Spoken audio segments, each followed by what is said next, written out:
യുദ്ധം, യുദ്ധം, യുദ്ധം. അവിടെ യുദ്ധം, ഇവിടെ യുദ്ധം, എല്ലായിടത്തും യുദ്ധം. കൊള്ളയടിക്കുന്നു, പിടിച്ചു പറിക്കുന്നു. അങ്ങനെ ആർത്തി പൂണ്ട ഒരു രാജാവ്. നാണം കെട്ടവൻ. ആരെങ്കിലും ചിരിച്ചോ? ഇല്ല, തോന്നിയതായിരിക്കും. കുന്തത്തെ പോലും വിശ്വസിക്കാൻ പറ്റാത്ത കാലമാ. പോരാത്തതിന് കഷ്ടകാലം. ആരാണ് ഒരു അരരിൽ വിജിതൻ? ആരാ അരരിൽ വിജിതൻ? ഏതോ ഒരാളായിരിക്കും. വരട്ടെ, നോക്കാം. കുറെ നാളായി കുന്തം ചോര കണ്ടിട്ട്. നിൽക്കവിടെ. ആരാണ് നീ? എന്താണ് വേണ്ടത്? എവിടെ നിന്ന് വരുന്നു? ഏതാണ് നിന്റെ നാട്? ആരോടാണ് യുദ്ധം ചെയ്യേണ്ടത്? പറയൂ വേഗം. ഇല്ലെങ്കിൽ നിങ്ങൾക്കെന്താ ഭ്രാന്തുണ്ടോ? അതോ നിങ്ങളൊരു കോമാളിയോ? ആരായിട്ട് വേണമെങ്കിലും നിങ്ങൾക്ക് കരുതാം. ശത്രുവിനെ പിടിക്കാൻ ഞങ്ങൾ പല വേഷവും കെട്ടും. വേഷം കെട്ടുമെന്ന് എനിക്ക് മനസ്സിലായി. പക്ഷേ ഇപ്പോൾ കെട്ടിയിരിക്കുന്നത് വിഡ്ഢിവേഷമാണ്. ശരി ശരി, പാണ്ഡ്യത്തെ വിളമ്പാതെ നീ ആരാണ്, എന്തിനു വന്നു പറയണം. ഞാനൊരു യഹൂദൻ, പേര് ആഖിയോൻ. അത്രയും സമ്മതിച്ചു. ബാക്കി പറയൂ. എനിക്ക് മഹാരാജാവിനെ ഒന്ന് മുഖം കാണിക്കണം. ഏതിലും മഹാരാജാവ് സഭയിൽ എഴുന്നള്ളാൻ സമയമാവുന്നതേ ഉള്ളൂ. വന്നാലും കാണാൻ. അതിരിക്കട്ടെ, തന്റെ ഫോട്ടോ കയ്യിലുണ്ടോ? അതെന്തിനാ ഫോട്ടോ? അല്ല, രാജാവിനെ മുഖം കാണിച്ചാൽ പോരെ? ഞാൻ ഫോട്ടോ രാജാവിനെ കാണിക്കാം. യഹൂദനായ ആഹ്യോറിന്റെ മുഖമാണെന്ന് പറയാം. അയ്യോ, അത്രയും ദയവൊന്നും വേണ്ട. അസീറിയൻ മഹാരാജാവ് നിന്നാൾ വാഴട്ടെ. അസീറിയൻ മഹാരാജാവ് നിന്നാൾ വാഴട്ടെ.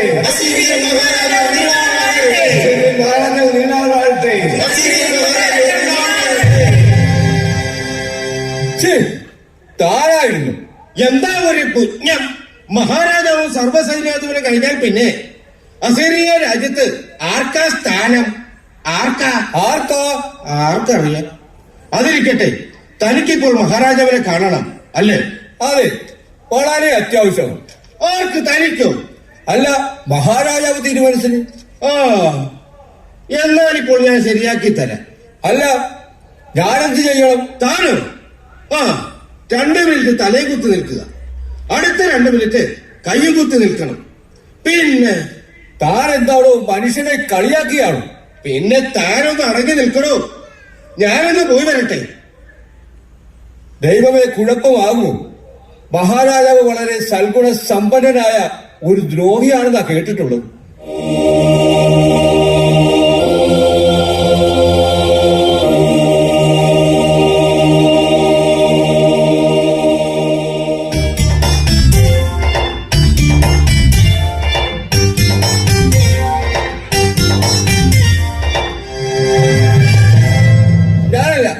ഞാനല്ല പറഞ്ഞത്. എന്തു താനല്ലെന്ന്? അല്ല, അത് ഞാൻ സ്വപ്നത്തിൽ കണ്ടതാണ്. കൊള്ളാം, മഹാനായ മനുഷ്യൻ. പട്ടാപ്പകൽ നിന്നുകൊണ്ട് സ്വപ്നം കാണുന്നു. താൻ പോയ കാര്യം സക്സസ് ആയില്ല. പിന്നെ മഹാരാജാവ് കഴിഞ്ഞാൽ ഈ ഭൂമിയുടെ അധിപൻ, അസീറിയയുടെ എല്ലാമെല്ലാമായ സർവ്വസൈന്യാധിപൻ ഹോളോഫർണസ് ഇതാ വന്നു കഴിഞ്ഞു.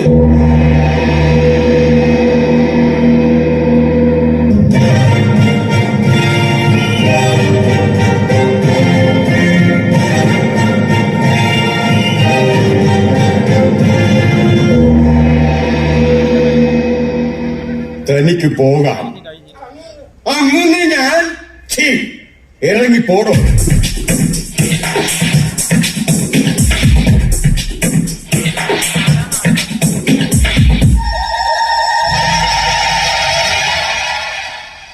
ആഖിയോൻ തന്നെ ഏൽപ്പിച്ച കാര്യം എന്നാലാവും വിധം വിശദമായി അന്വേഷിച്ചിട്ടുണ്ട്.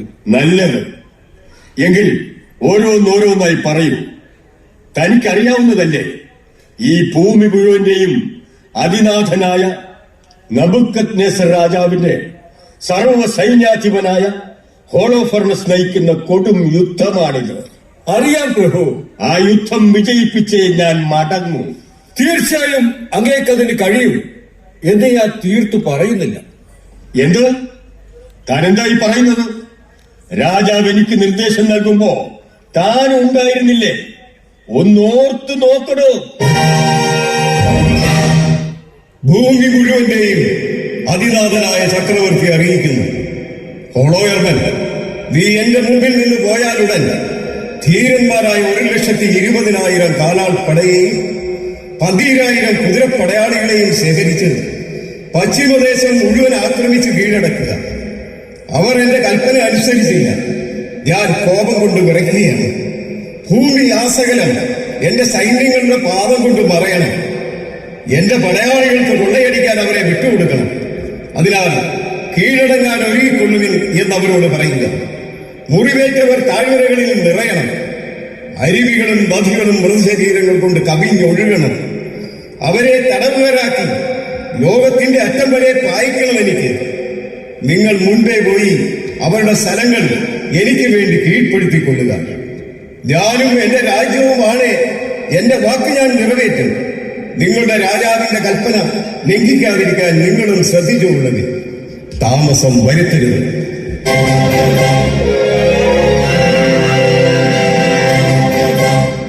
ഓർമ്മയുണ്ടല്ലോ? നമ്പുരാനി. എങ്കിൽ പറയൂ, മലമ്പ്രദേശങ്ങളിൽ താമസിക്കുന്ന ഈ നികൃഷ്ട ജനമേതാണ്? ഏതെല്ലാം നഗരങ്ങളിലാണ് അവർ താമസിക്കുന്നത്? അവരുടെ സൈന്യം എത്രത്തോളം വലുതാണ്? അവരുടെ സൈന്യത്തെ നയിക്കുകയും ഒരു രാജാവെന്ന നിലയിൽ അവരെ ഭരിക്കുകയും ചെയ്യുന്നത് ആരാണ്? പശ്ചിമദിക്കിൽ വസിക്കുന്നവരിൽ ഇവർ മാത്രം എന്നെ വന്ന് കാണാൻ വിസമ്മതിക്കുന്നത് എന്തുകൊണ്ടാണ്? യജമാനൻ, ഈ ദാസന്റെ വാക്ക് കേട്ടാൽ ഈ മലമ്പ്രദേശത്ത് ജീവിക്കുന്ന ജനത്തിന്റെ സത്യാവസ്ഥ ഞാൻ പറയാം. ഈ ദാസൻ അസത്യം പറയുകയില്ല. കൽദായ വംശത്തിൽപ്പെട്ടവരാണ് ഈ ജനം.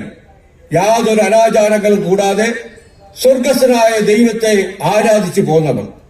എന്നാൽ അവരിൽ കുറച്ചുപേർ അഹങ്കാരികളായി തന്നിഷ്ട കാണിച്ചപ്പോൾ ദൈവം അവരെ പല രാജ്യങ്ങളിലേക്ക് ചിതറിച്ചു കളഞ്ഞ് ദുർബലരാക്കി ശിക്ഷിച്ചു. തെറ്റിതിരിച്ചറിഞ്ഞ ഇസ്രായേൽ ജനം ഒന്നാകെ മാപ്പപേക്ഷിച്ചപ്പോൾ ദൈവം അവരെ വീണ്ടും ഒന്നിച്ചുകൂട്ടി ശക്തരാക്കി സ്വന്തം ജനമായി കണ്ട് സംരക്ഷിക്കുന്നു. അവരുടെ ദേശത്ത് ഒരതിക്രമവും ഇല്ലെങ്കിൽ ദൈവം അവരെ കാത്തു സൂക്ഷിക്കും. ലോകാസമക്ഷം നാം ലജ്ജിതരാകും. നിർത്ത്. ആഖിയോറെ, ഇസ്രായേൽ ജനതയെ രക്ഷിക്കാൻ അവരുടെ ദൈവമുള്ളത് കൊണ്ട് അവരോട് യുദ്ധത്തിന് പോകരുതെന്ന് പറയാൻ നിങ്ങൾ ആരാണ്? നബുക്കദ്നേസർ അല്ലാതെ മറ്റാരാണ് ദൈവം? അവന്റെ സൈന്യത്തെ അയച്ച് അവരെ ഈ ഭൂമിയിൽ നിന്ന് നിർമ്മാർജ്ജനം ചെയ്യും. അസത്യമാണ് പ്രഭു. സാധ്യമാണ്. രാജസേവകരായ ഞങ്ങൾ ഒറ്റക്കെട്ടായി നിന്ന് അവരെ നശിപ്പിക്കും. ഞങ്ങളുടെ കുതിരപ്പടയുടെ ശക്തിയെ ചേർത്ത് നിൽക്കാൻ അവർക്ക് കഴിയില്ല. ഞങ്ങൾ അവരെ അഗ്നിക്കിരയാക്കും. അവരുടെ മലകൾ അവരുടെ രക്തം കുടിച്ചു മതിക്കും. അവർ നിശേഷം നശിക്കും. ലോകം മുഴുവന്റെയും അധിനാഥനായ നബുക്കദ്നേസറിന്റെ വചനമാണിത്. അവന്റെ വാക്കുകൾ നിഷ്ഫലമാവുകയില്ല. അങ്ങനെയാകാതിരിക്കണമെങ്കിൽ അവരെ തോൽപ്പിക്കാൻ ഞാനൊരു മാർഗം പറഞ്ഞുതരാം. യുദ്ധം കൊണ്ട് അവരെ തോൽപ്പിക്കാനാവില്ല. പകരം അവരുടെ കുടിവെള്ളം വരുന്ന അരുവികൾ തടഞ്ഞു നിർത്തുക. ദാഹിച്ച് ദാഹിച്ച് തൊണ്ട വരണ്ട് ഓരോന്നോരോന്നായി ചത്തൊടുങ്ങും. വേണ്ട, ഇനി തന്റെ ഉപദേശം വേണ്ട. ഇന്നുവരെ തോൽവി എന്തെന്നറിയാത്ത ഈ ഹോളോഹർമൻ അറിയാം എന്ത് ചെയ്യണമെന്ന്. എന്നാൽ ആഖിയോറെ, അമ്മോന്യയുടെ കൂലിക്കാരനായ നീ ഇന്നീ പറഞ്ഞത് രാജ്യദ്രോഹമാണ്. അതുകൊണ്ട് ഇന്നു മുതൽ ഇസ്രായേലിന്റെ മേൽ ഞാൻ പ്രതികാരം ചെയ്യും ദിനം വരെ നീ എന്റെ മുഖം ദർശിക്കുകയില്ല. യജമാനേ, അന്ന് അതെ, ഞാൻ തിരിച്ചു വരുമ്പോ എന്റെ സൈന്യത്തിന്റെ വാളും എന്റെ ഭൃത്യന്മാരുടെ കുന്തവുമേറ്റ് ശരീരം പിളർന്ന അടിമകളായ ഇസ്രായേലിനോടൊപ്പം നീയും ഉണ്ടാകും. അരുത് പ്രഭു, അരുത്, അരുത്. ആരെവിടെ? ഇവനെ കൊണ്ടുപോയി ബത്തൂലിയായിലെ ഇസ്രായേൽ ജനത്തെ ഏൽപ്പിക്ക്.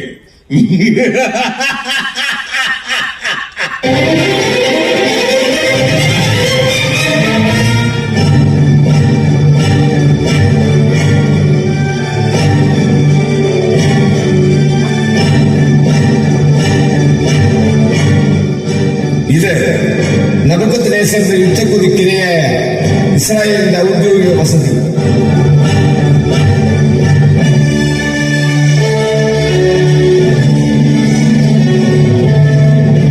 ഇസ്രയേലിന്റെ പ്രധാന പുരോഹിതൻ യവാക്കിമിന് അഭിവാദനങ്ങൾ. ഇസ്രയേലിന്റെ നീതിപാലകരിൽ മുഖ്യനായ ഉസിയയ്ക്കും അഭിവാദനം. അങ്ങെന്തോ ഗാഢമായ ആലോചനയിലാണെന്ന് തോന്നല്ലോ. അതുകൊണ്ടാണോ എന്നെ വിളിച്ചു വരുത്തിയത്? അതെ, എന്താ ഉസിയ, നിങ്ങൾക്ക് കണ്ണിന് കാഴ്ചയും കാതിന് കേൾവിയും നഷ്ടപ്പെട്ടോ? അങ്ങ് എന്താണ് ഈ പറയുന്നത്? എങ്ങനെ പറയാതിരിക്കും? ഇസ്രയേൽ നീറിപ്പുകയുന്നത് നിങ്ങൾ അറിയുന്നില്ലേ? നിരാലംബരായ ജനങ്ങളുടെ കൂട്ടക്കരച്ചിൽ നിങ്ങൾ കേൾക്കുന്നില്ലേ? ഉണ്ട് പുരോഹിത, ഞാനിതെല്ലാം കണ്ടും കേട്ടുമാണ് കഴിയുന്നത്. ഒരു കൂടിയാലോചന അത്യാവശ്യമായിരിക്കുന്നു. എനിക്കറിയേണ്ടത് അതിനുവേണ്ടി നിങ്ങൾ എന്ത് ചെയ്തു എന്നാണ്. കേട്ടാലും പുരോഹിത ശ്രേഷ്ഠ, നമ്മുടെ ഇടയിൽ നിന്നും ചാരവൃത്തിക്കായി അസീറിയയിലേക്ക് പോയ അഖ്യോറിനെ അവർ നമ്മുടെ ഇടയിലേക്ക് തന്നെ വലിച്ചെറിഞ്ഞിരിക്കുന്നു. അവനെ ഞാൻ കൊണ്ടുവന്നിട്ടുണ്ട്. ശരി, അവനെ വിളിക്ക്. ഇടോ, കടന്നു വാടോ.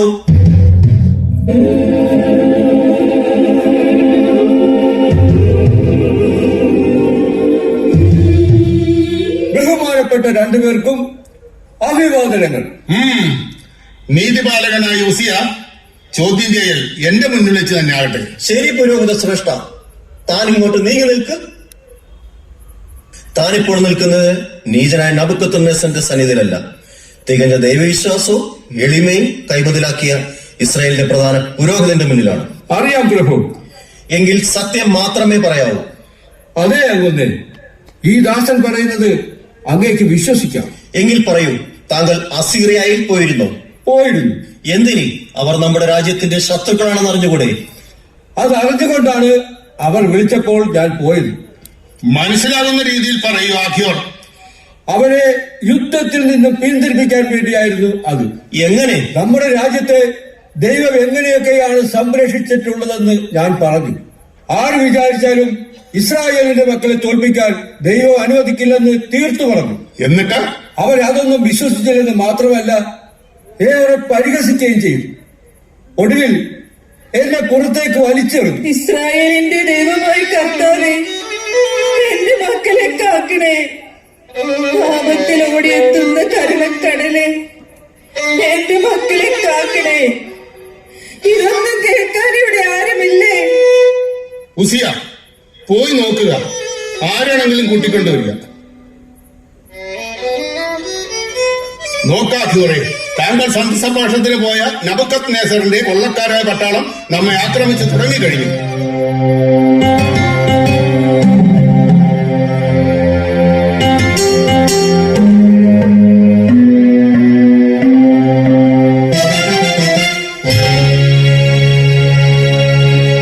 എന്താ ഉസിയ?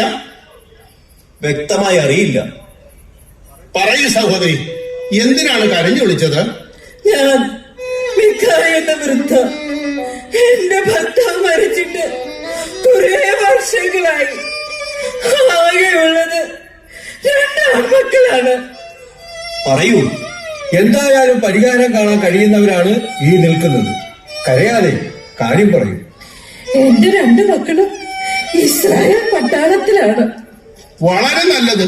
അങ്ങനെ തന്നെ ഞാനും കരുതിയത്. പക്ഷേ ഇപ്പോഴെന്ത് പറ്റി? ഇപ്പോ വീട്ടിൽ നിന്ന് പോയിട്ട് 6 ദിവസമായി. ഒരറിവുമില്ല. എന്റെ മക്കൾ. വിഷമിക്കാതെ, സഹോദരിയുടെ മക്കൾ ഏത് സംഘത്തിന്റെ കൂടെയാണെങ്കിലും ഇതാ ഇദ്ദേഹം കണ്ടുപിടിക്കും, ഉറപ്പ്. പ്രാർത്ഥനയോടെ ധൈര്യമായി പൊയ്ക്കൊള്ളൂ. അവരുടെ ഭാര്യമാരും പൊടിക്കുഞ്ഞുങ്ങളും ഗന്ധമില്ലാതെ കരച്ചിലാണ്. രക്ഷിക്കണം. തീർച്ചയായും കർത്താവ് അനുഗ്രഹിക്കട്ടെ. പൊയ്ക്കോളൂ. ഉസിയ,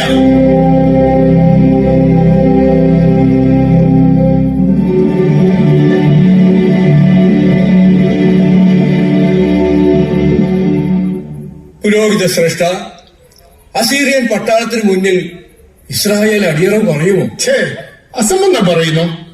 വിട്ടി, നമ്മുടെ ദൈവമായ കർത്താവ് നമ്മളെ കൈവിടുമെന്നും പ്രാർത്ഥിക്കുക. കരുണാമയനായ തമ്പുരാൻ കാക്കും. ആ വിശ്വാസമാണ് എന്നെയും നയിക്കുന്നത്. സ്വർഗത്തിന്റെ ദൈവമായ കർത്താവെ, നബൂഖദ്നേസറിന്റെ അഹങ്കാരം കാണണമേ. ഞങ്ങളുടെ ജനത്തിന് ഏൽക്കുന്ന അപമാനമോർത്ത് അവിടുന്ന് കരുണ കാണിക്കണമേ. അവിടുത്തെ സമർപ്പിത ജനത്തെ കടാക്ഷിക്കണമേ. പുരോഹിത ശ്രേഷ്ഠ, ചതിച്ചു. നമുക്ക് വൻ ചതി പറ്റിയിരിക്കുന്നു. പറയൂ, ആരാണ് നമ്മെ ചതിച്ചത്? നബൂഖദ്നേസർ അല്ല, നീചനായ അവന്റെ സർവ്വ സൈന്യാധിപൻ ഓളോഫർണസ്. അവിടെ നിന്ന് എന്താണ് ഉണ്ടായെന്ന് പറയും. പറയൂ നീതിപാലക. യുദ്ധം മൂലം നമ്മളെ കീഴ്പ്പെടുത്താൻ കഴിയില്ല എന്ന് മനസ്സിലായി. അതുകൊണ്ട് അവൻ നീചമായ തന്ത്രം പ്രയോഗിച്ചു. എന്ത് തന്ത്രമാണെന്ന് പറയൂ. അങ്ങ് കാതോർത്ത് നോക്കൂ. ആപാലവൃദ്ധം ജനങ്ങളുടെ കൂട്ട നിലവിളി കേൾക്കാം. കുടിക്കാൻ ഒരു തുള്ളി വെള്ളം കിട്ടാത്ത ഇസ്രായേൽ ജനത്തിന്റെ കൂട്ട നിലവിളി. അവിടെ നിന്ന് എന്തൊക്കെയാണ് പറയുന്നത്? ഉസിയ, അതേ പുരോഹിത ശ്രേഷ്ഠ, നമുക്ക് കുടിവെള്ളം തരുന്ന എല്ലാ അരുവികളും അവർ തടഞ്ഞു കഴിഞ്ഞു.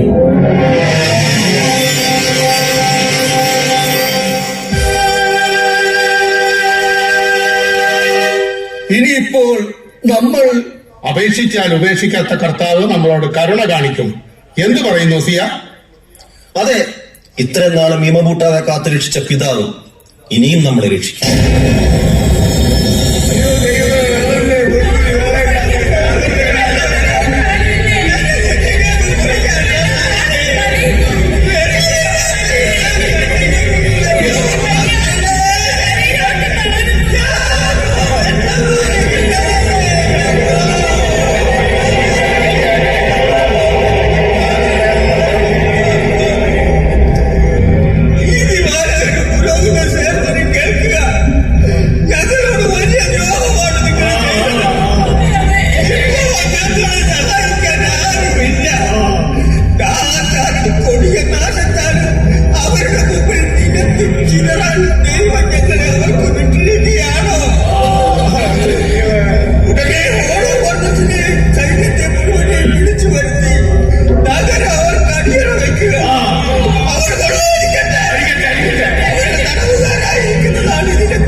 എന്റെ സഹോദരന്മാരെ, ധൈര്യമായിരിക്കുവിൻ.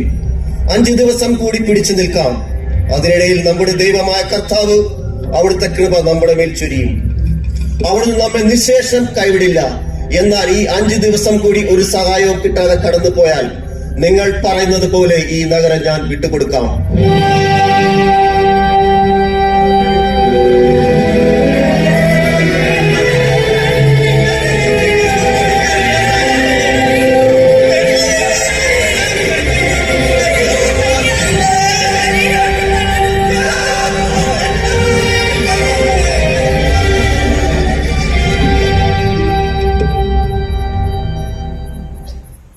കാരുണ്യവാനായ കർത്താവ്, ഇനിയും ഞങ്ങളെ പരീക്ഷിക്കരുത്.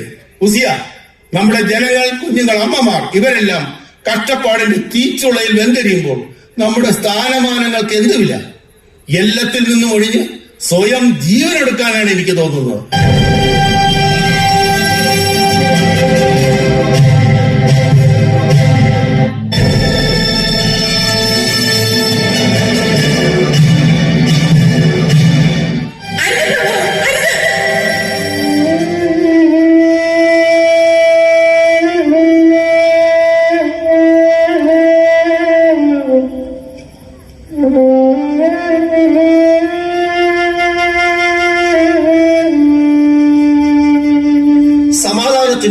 ഇളം കാറ്റുമായി എത്തിയ നീ ആരാണ്? പറയൂ സഹോദരി, ഒരു വിശുദ്ധയെ പോലെ പരിമളം പരത്തുന്ന നീ ആരാണ്? പറയാം. അതിനു മുൻപ് ബഹുമാന്യരായ പുരോഹിത ശ്രേഷ്ഠനും നീതിപാലകനും എന്റെ എളിയ അഭിവാദ്യങ്ങൾ. ഞങ്ങളത് ഹൃദയപൂർവ്വം സ്വീകരിക്കുന്നു. ഇനി പറയൂ, നീ ആരാണ്? ഞാൻ മെറാറിയുടെ പുത്രി ജൂഡിറ്റ്. എന്റെ ഭർത്താവ് മനാസെ ബാർലി കൊയ്ത്ത് കാലത്ത് കടുത്ത ചൂടേറ്റ് മരണമടഞ്ഞു.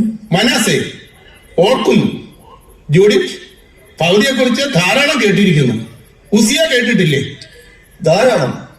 ജൂഡിറ്റിന്റെ ഭക്തിയെക്കുറിച്ചും ദൈവികമായ അറിവിനെക്കുറിച്ചും ധാരാളം കേട്ടിരിക്കുന്നു. ഇപ്പോൾ ഈ വരവ്? പ്രഭു, അല്പം മുമ്പ് ഇവിടെ നടന്ന ആരവവും ജനക്കൂട്ടവും അവർ നിങ്ങൾക്ക് നേരെ ചൊരിഞ്ഞ ചീത്ത വാക്കുകളും അതിന് നിങ്ങൾ കൊടുത്ത ആശ്വാസവാക്കുകളും ഞാൻ കേട്ടു. അത് വേണ്ടി വന്നു. അതെ, പക്ഷേ ഇന്ന് നിങ്ങൾ ജനത്തിനോട് പറഞ്ഞത് ശരിയായില്ല. എവിടെയാണ് തെറ്റിയത്? 5 ദിവസത്തിനുള്ളിൽ കർത്താവ് രക്ഷിക്കാൻ എത്തുമെന്നും അങ്ങനെ എത്തിയില്ലെങ്കിൽ അസിറിയയ്ക്ക് നഗരത്തെ അടിയറ വെക്കാമെന്നും നിങ്ങൾ ആണായിട്ട് പറഞ്ഞില്ലേ? ഞാൻ പറഞ്ഞല്ലോ, അങ്ങനെ പറയേണ്ടി വന്നു. വെറുതെ പറഞ്ഞതല്ല, നിങ്ങൾ ദൈവത്തെയും നിങ്ങളെയും സാക്ഷിയാക്കി വാഗ്ദാനം ചെയ്തു. സഹോദര, ജനം ദൈവത്തെ പരീക്ഷിക്കുകയും മനുഷ്യരുടെ മുന്നിൽ ദൈവത്തിന്റെ സ്ഥാനത്ത് നിങ്ങളെ തന്നെ പ്രതിഷ്ഠിക്കുകയും ചെയ്തിരിക്കുന്ന നിങ്ങൾ ആരാണ്? നമ്മുടെ ദൈവമായ കർത്താവിനെ പരീക്ഷിക്കരുത്. ഈ 5 ദിവസത്തേക്ക് നമ്മെ രക്ഷിക്കാൻ അവിടത്തേക്ക് ഇഷ്ടമില്ലെങ്കിൽ തന്നെയും തനിക്ക് ഇഷ്ടമുള്ള ഏത് സമയത്തും നമ്മെ രക്ഷിക്കാനോ ശത്രുക്കളുടെ മുൻപാകെ നമ്മെ നശിപ്പിക്കാനോ അവിടത്തേക്ക് കഴിയും. നീ പറഞ്ഞതെല്ലാം ആത്മാർത്ഥതയോടെയാണ്. നിന്റെ വാക്കുകൾ നിഷേധിക്കാനാവില്ല. ദാഹവിവശനായ ജനം ഞങ്ങളെ കൊണ്ട് വാഗ്ദാനം ചെയ്യിപ്പിച്ചു. ആ പ്രതിജ്ഞ ലംഘിക്കാനാവില്ല. നീ ഭക്ത ആയതിനാൽ ഞങ്ങൾക്ക് വേണ്ടി പ്രാർത്ഥിക്കുക. കർത്താവ് മഴ പെയ്ച്ച് നമ്മുടെ ജലസംഭരണികൾ നിറയ്ക്കും. നമ്മൾ തളർന്നു വീടില്ല. ഒരു നിമിഷം ശ്രദ്ധിക്കൂ. ദാസി സാറാ, കടന്നു വരൂ.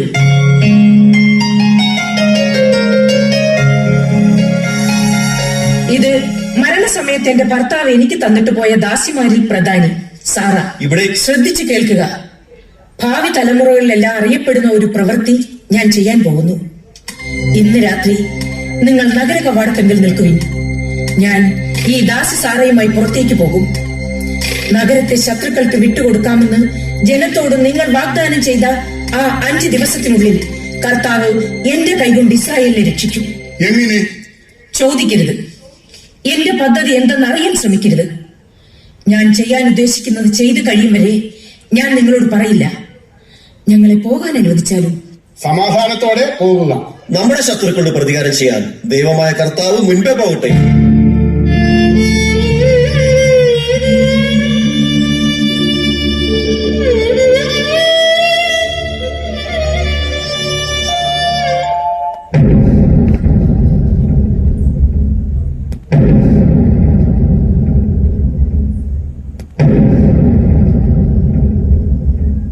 ആരാണ്? എന്ത് വേണം? എവിടെ നിന്നും വരുന്നു? ആര് കൊണ്ടുവന്നു? ശ്വാസം വിട്ടിട്ട് ചോദിക്കും. ഞാൻ എങ്ങനെയും ചോദിക്കും. അത്രയ്ക്ക് ചങ്കൂറ്റുള്ളവനാണ് ഞാൻ. അതുകൊണ്ടാണ് സർവ്വസൈന്യാധിപന്റെ കാവലിന് എന്നെ നിയോഗിച്ചിരിക്കുന്നത്. ഞാൻ പറഞ്ഞില്ലേ കൂട്ടുകാരി, ഭയങ്കര ധൈര്യമാണ്.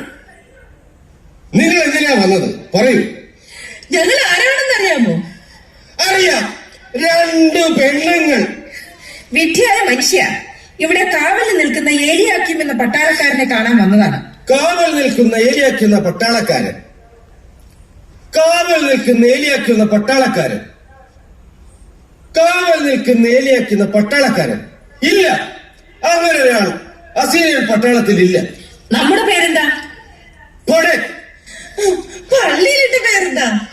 പള്ളിയിലിട്ട പേര്. പള്ളിയിലിട്ട പേര് അതാണ് കഴുതയെ ഏലിയാക്കി. അല്ല, കള്ളം പറയാതെ പോ.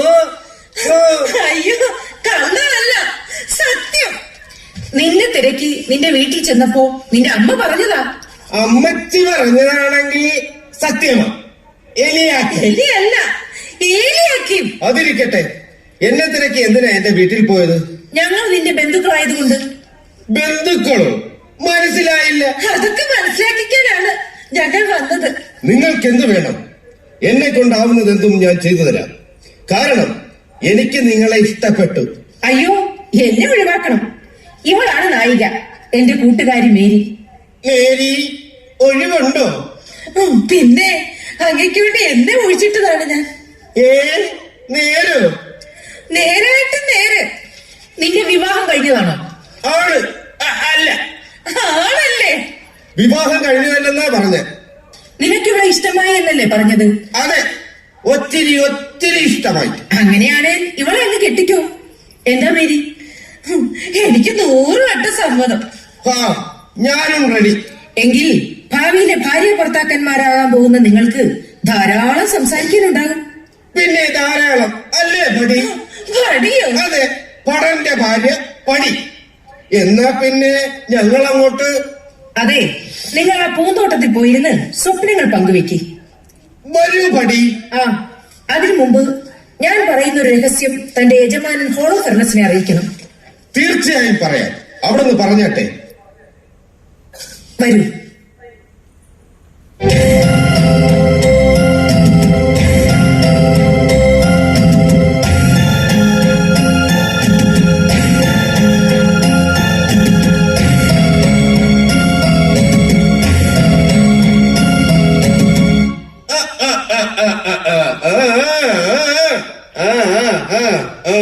കൂട്ടുകാരി, നീ എന്താ അയാളോട് രഹസ്യം പറഞ്ഞത്?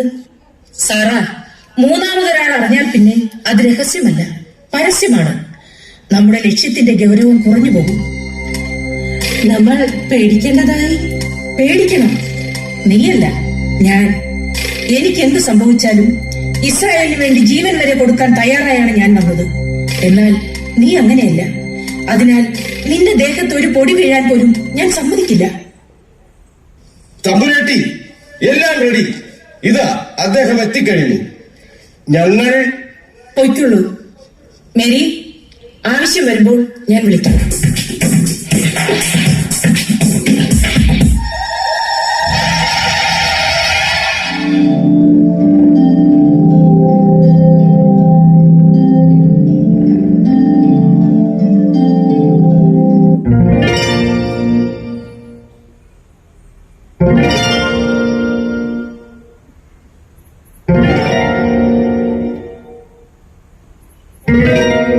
ഭവതി ആർക്കു വേണ്ടിയാണ് നീ പ്രാർത്ഥിക്കുന്നത്? അങ്ങയുടെ വിജയത്തിനു വേണ്ടി തന്നെ. നന്ദി. എന്താ നിന്റെ പേര്? അന്ന. ആഹാ, നല്ല പേര്. പേരിൽ തന്നെ സൗന്ദര്യം ഒളിഞ്ഞിരിക്കുന്നു. അതിരിക്കട്ടെ, യുദ്ധക്കൊതിയനും ക്രൂരനും ദുഷ്ടനുമായ ഈ ഹോളോഫെർമിനെ സ്നേഹിക്കാൻ നിന്നെ പ്രേരിപ്പിച്ച ചേതോ വികാരം? അങ്ങീ പറഞ്ഞ ദുഷ്ടതയും ക്രൂരതയും എല്ലാം അങ്ങയുടെ മുഖം മൂടിയാണെന്ന് എനിക്കറിയാം. അങ്ങയുടെ ഉള്ളിന്റെ ഉള്ളിൽ സ്നേഹാർദ്രമായ ഒരു ഹൃദയമുണ്ടെന്നും എനിക്കറിയാം. ഓ, സമ്മതിച്ചു. എല്ലാം കൊണ്ടും നീ ഒരു മിടുക്കി തന്നെ. ഇനി പറയൂ, നീ എവിടെ നിന്ന് വരുന്നു? ഏതാ നിന്റെ സ്വദേശം? വരവിന്റെ ഉദ്ദേശം പറയൂ. പ്രഭു, ഞാൻ അങ്ങേക്കും എനിക്കും ഒരുപോലെ ഗുണം ചെയ്യുന്ന ഒരു കാര്യം പ്രാവർത്തികമാക്കാൻ വന്നതാണ്. അതിനു മുൻപ് ഒരപേക്ഷയുണ്ട്. എന്താണ്? പറയൂ. എനിക്ക് പറയാനുള്ളത് മുഴുവൻ കേട്ടിട്ടേ അങ്ങ് പ്രതികരിക്കാവൂ. ശരി, പറഞ്ഞോളൂ. പ്രഭു, ഞാൻ ഇസ്രായേലിൽ ജനിച്ചു വളർന്നവളാണ്. ഒരു അസീറിയൻ യുവാവിനെയാണ് ഞാൻ വിവാഹം കഴിച്ചത്. അതിന്റെ പേരിൽ ഇസ്രായേൽ പട്ടാളം എന്നെയും എന്റെ കുടുംബത്തെയും വേട്ടയാടാൻ തുടങ്ങി. ഒരു ഭീകര രാത്രിയിൽ അവർ ഞങ്ങളുടെ വീടിന് തീയിട്ടു. എന്റെ അപ്പനും അമ്മയും ഭർത്താവും എന്റെ 2 മക്കളും എരുതിയിൽ വെന്തിരിയുന്നത് കഷ്ടിച്ച് രക്ഷപ്പെട്ട എനിക്ക് കാണേണ്ടി വന്നു. കണ്ണിൽ ചോരയില്ലാത്ത ദുഷ്ടന്മാർ. അതെ പ്രഭു, അന്ന് ആ രാത്രി ഞാൻ ശപഥം ചെയ്തതാണ്, എങ്ങനെ ഈ ശപിക്കപ്പെട്ട ഇസ്രായേലിനെ നശിപ്പിക്കുമെന്ന്. വളരെ നല്ലത്. അതിന് അങ്ങയുടെ സഹായം എനിക്ക് വേണം. അങ്ങനെ സഹായിച്ചാൽ അസീറിയയുടെ വിജയം എന്ന ചരിത്ര സംഭവം ലോകത്തരങ്ങേറും. മനസ്സിലായില്ല അന്ന. അങ്ങനെ സഹായിച്ചാൽ അങ്ങേക്ക് യാതൊരു തടസ്സവുമില്ലാതെ ഇസ്രായേലിലേക്ക് പട നയിക്കാനുള്ള മാർഗം ഞാൻ പറഞ്ഞു തരാം. നിനക്കതിന് കഴിയുമോ? കഴിയും. പക്ഷേ അതിന് പറയൂ, എന്താണ് നിനക്ക് വേണ്ടത്? എനിക്ക് വേണ്ടത് നശിച്ച ഇസ്രായേലിന്റെ പതനം മാത്രമാണ്. നീ വഴി പറഞ്ഞു തരൂ.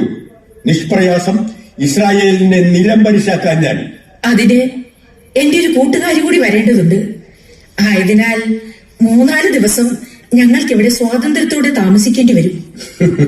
തീർച്ചയായും അതിനുള്ള എല്ലാ സൗകര്യങ്ങളും ഞാൻ ഏർപ്പാട് ചെയ്യുന്നതാണ്. പിന്നെ എന്താണ് അങ്ങ് നിർത്തിയത്? അന്നയ്ക്ക് മുഷിപ്പ് തോന്നുമ്പോ എന്റെ അന്തഃപുരത്തിലേക്ക് വരാം. എന്താ, വരില്ലേ?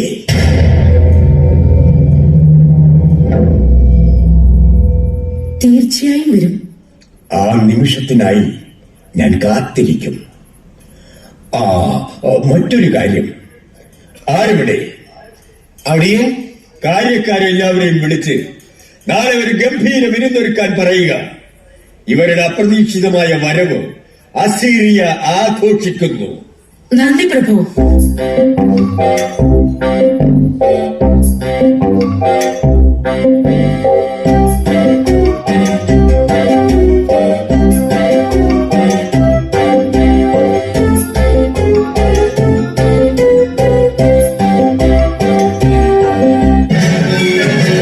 ഇത് അസീറിയൻ പട്ടാള ക്യാമ്പിലെ വിരുന്നുശാല.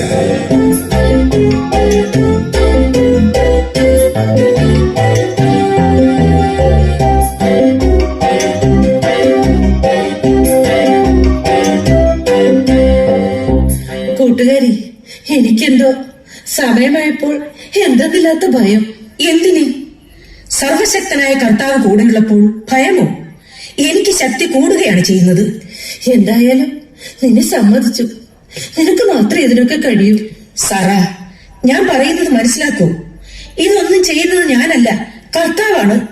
അഥവാ നമ്മളെ ആരെങ്കിലും കണ്ടാലോ? കാണില്ല. കാരണം ഇത് സൈന്യാദേവന്റെ അന്തഃപുരമാണ്. ഇവിടെ അന്യർക്ക് പ്രവേശനമില്ല. അപ്പോൾ പിന്നെ നമ്മൾ അദ്ദേഹത്തിന്റെ സ്വന്തമല്ലേ?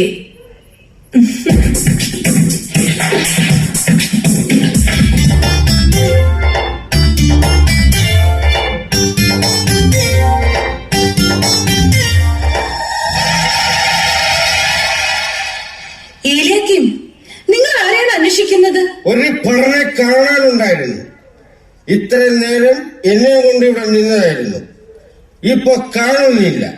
തന്നെ കൊണ്ട് നിന്നോ? അതിന് താനാരാ?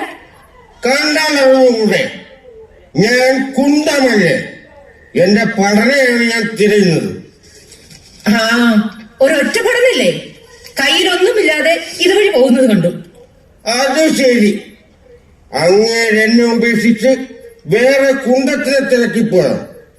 ഇന്ന് ഞാൻ കാണിച്ചു കൊടുക്കാം.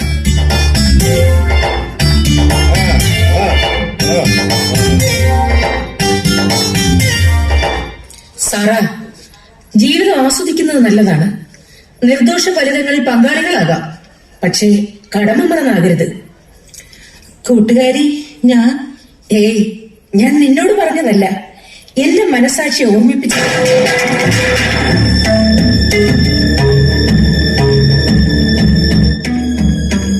കൂട്ടുകാരി, അത് നീചനാണ്.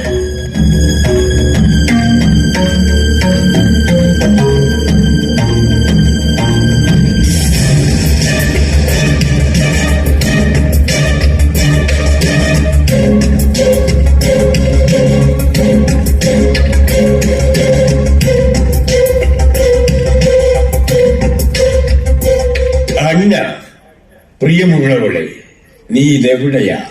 ഞാൻ ഇവിടെയുണ്ട്. കൊള്ളാം കൊള്ളാം. ഈ ഇളം നീല നിറമുള്ള വസ്ത്രങ്ങൾ നിനക്ക് നന്നായി ചേരുന്നുണ്ട്. ഇത് നീലയല്ല കുന്നേ. അതെ, ആകാശ നീലിമ ഞാൻ നിന്റെ കണ്ണുകളിൽ കാണുന്നു. എവിടെ എവിടെ എന്റെ പ്രിയതമ? എന്റെ പ്രിയതമ എവിടെ? ഇവിടെ ഇവിടെ. അന്ന, അവസാനമായി എനിക്കൊരാഗ്രഹം. എന്താണ് തമ്പ്രാനി? പറഞ്ഞു.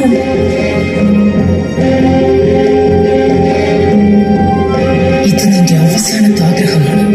പറഞ്ഞോളൂ നായേ. അന്ന, എന്റെ ആഗ്രഹം.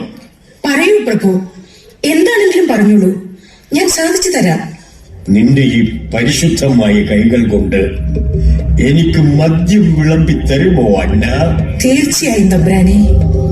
വരൂ, അകത്തേക്ക് വരൂ. പുറത്തു വേണ്ട. ശരിയാ, പുറത്തു വേണ്ട, അകത്താ നല്ലത്, അകത്താ നല്ലത്.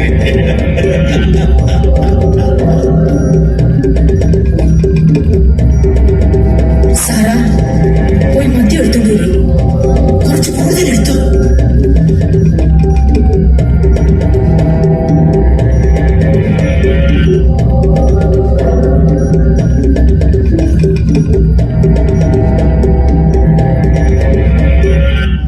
എന്താ വൈകിയത്?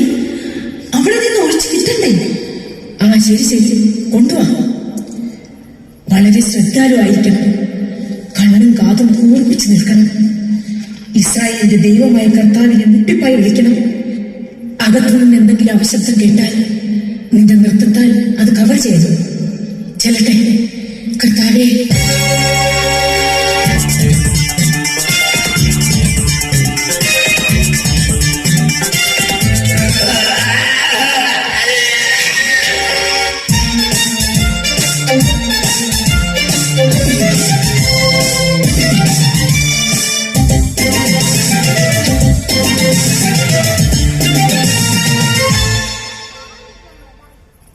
പ്രിയപ്പെട്ടവളെ, ഇവിടെ നിന്നൊരു അപശബ്ദം കേട്ടല്ലോ. അതൊരു കാട്ടുപോത്തായിരുന്നു. എവിടെ? അവൻ പോയോ? കാട്ടുപോട്ട്. എന്ത്? കാട്ടുപോത്ത് പോയി. അവൻ എന്റെ മേരിയെ ഉപദ്രവിച്ചു. ഇല്ല. എന്നാലും ഞാൻ നോക്കിയിട്ട് വരാം.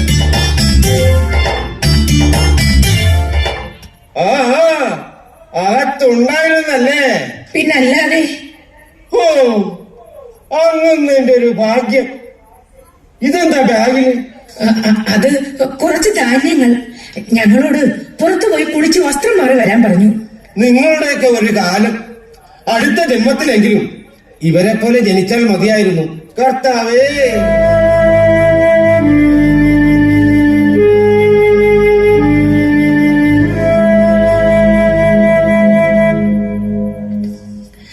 എന്തായി കൂട്ടുകാരി? ഇസ്രായേലിന്റെ കർത്താവിന് സ്തോത്രം. കാര്യം വിജയിച്ചു. എന്താണ് നിന്റെ കയ്യിൽ?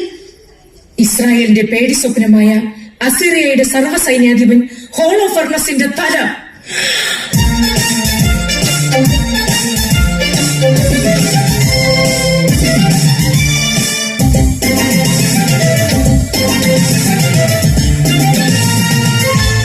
വിജയശ്രീലാളികളായി തിരിച്ചെത്തുന്ന ജൂഡിത്തും സാറായും ഇസ്രായേലും.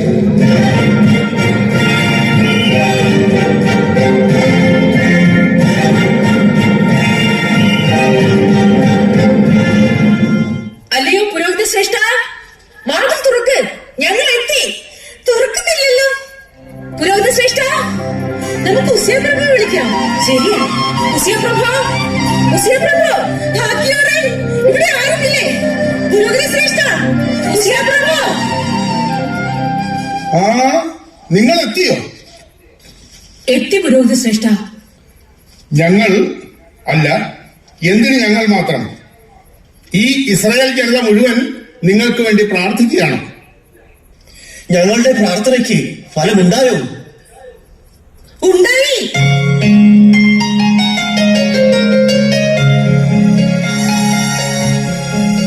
അങ്ങ് കാതോർത്ത് നോക്കൂ. ജയഭേരി മുഴക്കുന്ന ഇസ്രായേൽ ജനത്തിന്റെ ആരവം കേൾക്കാം. ജീവനിൽ പേടിയോടെ പിന്തിരിഞ്ഞോടുന്ന അസീറിയൻ പട്ടാളത്തിന്റെ കരച്ചിലും കേൾക്കാം. ആരവം അടുത്തു വന്നുകൊണ്ടിരിക്കുകയാണ്.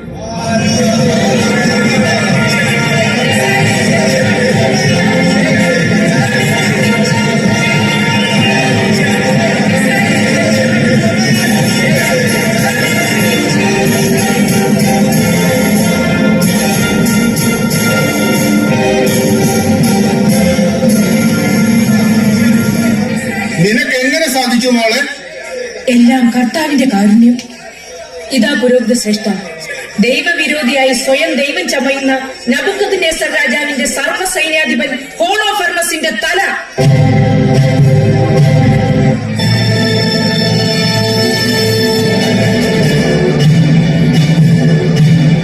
അതാ ആ ജനക്കൂട്ടത്തെ നീ തന്നെ കാണിക്കൂ. പിന്നെ നിനക്ക് അവരോട് എന്തെങ്കിലും പറയാനുണ്ടെങ്കിൽ പറയൂ. അവർക്ക് പറയാനുള്ളത് കേൾക്കണം. തീർച്ചയായും അവർക്ക് പറയാനുണ്ടാവും. സഹോദരരെ, ഇതാ നമ്മളെ വേട്ടയാടിയിരുന്ന നീചന്റെ തല. ദൈവത്തെ സ്തുതിക്കുവിൻ, അവിടുത്തെ പുകഴ്ത്തുവിൻ. ഇസ്രായേൽ ഭവനത്തിൽ നിന്നും തന്റെ കാരുണ്യം പിൻവലിക്കാത്തവനും ഒറ്റ രാത്രി കൊണ്ട് എന്റെ കരത്താൽ നമ്മുടെ ശത്രുക്കളെ നശിപ്പിച്ചവനുമായ ദൈവത്തെ വാഴ്ത്തുവിൻ, ദൈവത്തെ വാഴ്ത്തുവിൻ, ദൈവത്തെ വാഴ്ത്തുവിൻ.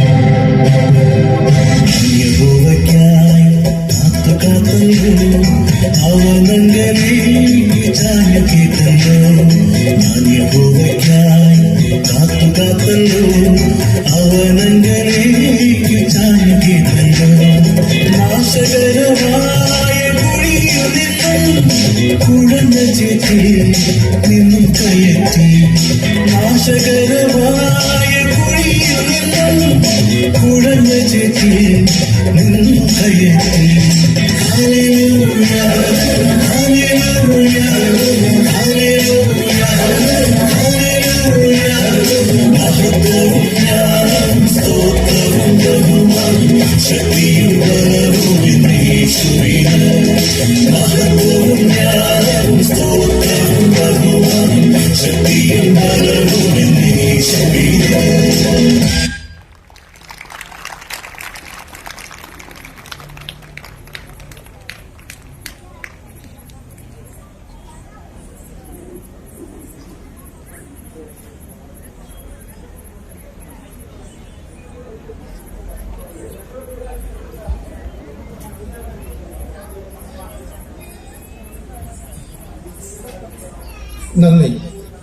നന്ദിയുടെ ഒരു വാക്ക്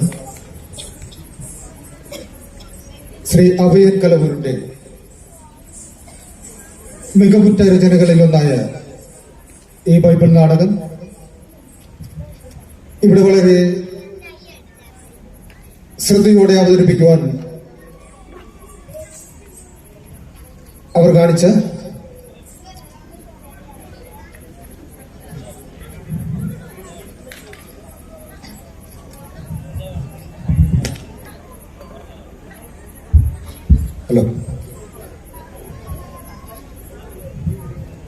ശ്രീ അഭയൻ കലവൂർ ആൻഡ് ടീമിന് വലിയ കലൂർ ഇടവകയുടെ സ്നേഹോഷ്മളമായ നന്ദി ഈ അവസരത്തിൽ രേഖപ്പെടുത്തുകയാണ്. പ്രിയമുള്ളവരെ, ഇതിലവർ അവതരിപ്പിച്ച എല്ലാ കഥാപാത്രങ്ങളും നമ്മുടെ ഇടവകയിൽ ഓരോ ആഴ്ചയും നമ്മുടെ മുന്നിലൂടെ കടന്നു പോകുന്ന ഓരോ ആൾക്കാരെയാണ് നമ്മളിപ്പോൾ ഈ കഥാപാത്രമായിട്ട് ഇവിടെ കണ്ടത്. അവർക്ക് നിങ്ങളുടെ സ്നേഹം നിറഞ്ഞ ഒരു കയ്യടി പ്രോത്സാഹനമോ സമ്മാനമായി അവർക്ക് നൽകണമെന്ന് ഒരിക്കൽ കൂടി അപേക്ഷിക്കുകയാണ്. നന്ദി. Shri Abhayan Kalavoor and team.